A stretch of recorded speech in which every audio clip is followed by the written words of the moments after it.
O presidente da Rússia, Vladimir Putin, diz que a incursão da Ucrânia na região de Kursk era uma grande provocação.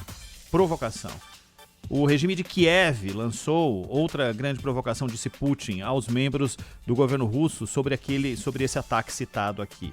Ele disse que as forças ucranianas estavam conduzindo bombardeios indiscriminados contra alvos civis ali naquela região.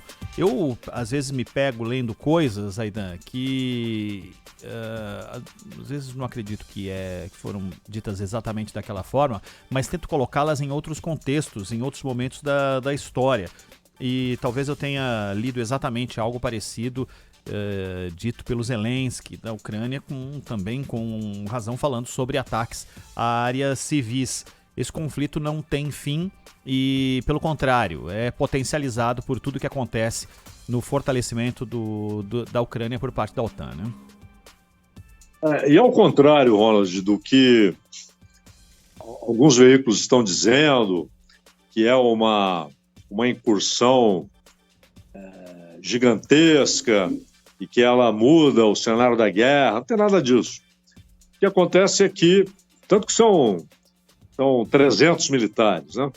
Grupo pequeno, mas o que acontece é que, como a Ucrânia não está conseguindo deter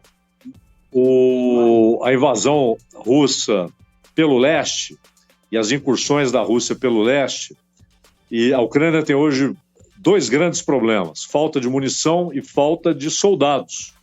Tanto que há um recrutamento impiedoso, atingindo adolescentes e velhos, que estão sendo recrutados à força, muitas vezes.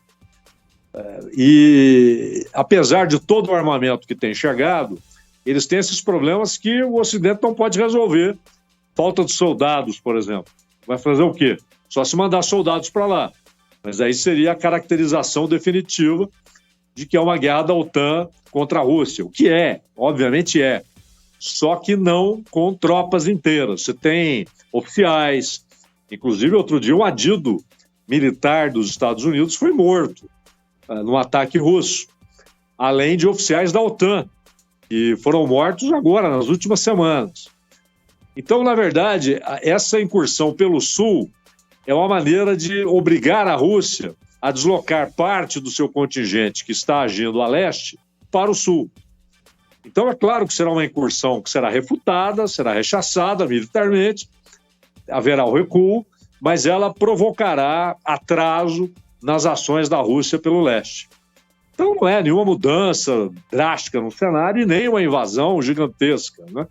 Eles entram por Kursk, algumas aldeias são tomadas e depois são retomadas pela Rússia, mas isso exige que a Rússia mobilize parte das suas tropas e forças e equipamentos que estão trabalhando nessa incursão pelo leste da Ucrânia, Ronald.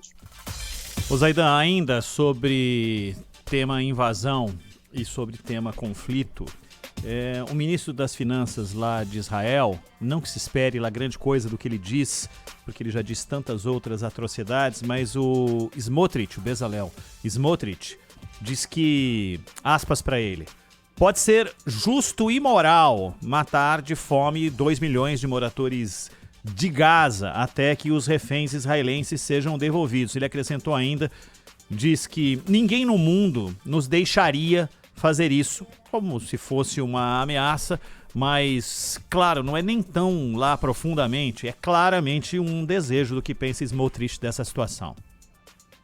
Eu acho que faz poucos meses, Ronald, a gente falou aqui sobre a doutrina Smotrich, né? Isso. Ele lançou em 2017, são lá 7 anos, e basicamente a doutrina diz o seguinte, que a existência do povo palestino em Israel significa um risco existencial para o Estado de Israel. Existencial. Então ele não fala, nem passa perto de trabalhar com hipótese de 2 estados, ou um único estado, porém, com direitos absolutamente iguais para todos, né? Israelitas e palestinos, que se formariam todos uma população israelense do Estado de Israel. Nada disso. Ele simplesmente coloca como excludentes. É um ou outro. E aí o que você faz com o outro, dentro da doutrina Smotrich? Ou você elimina, ou você provoca a migração forçada e definitiva. Esse é Bezalel Smotrich. Então, como hoje ele tem um cargo, e mais do que ministro das Finanças, ele tem um cargo informal na condução de políticas israelenses na Cisjordânia, o que mostra que há motivos claros aí, causas claras para a grande crise que a gente fala muito em Gaza, por motivos óbvios, né? 40 mil mortos, mas o que está acontecendo na Cisjordânia também é muito grave.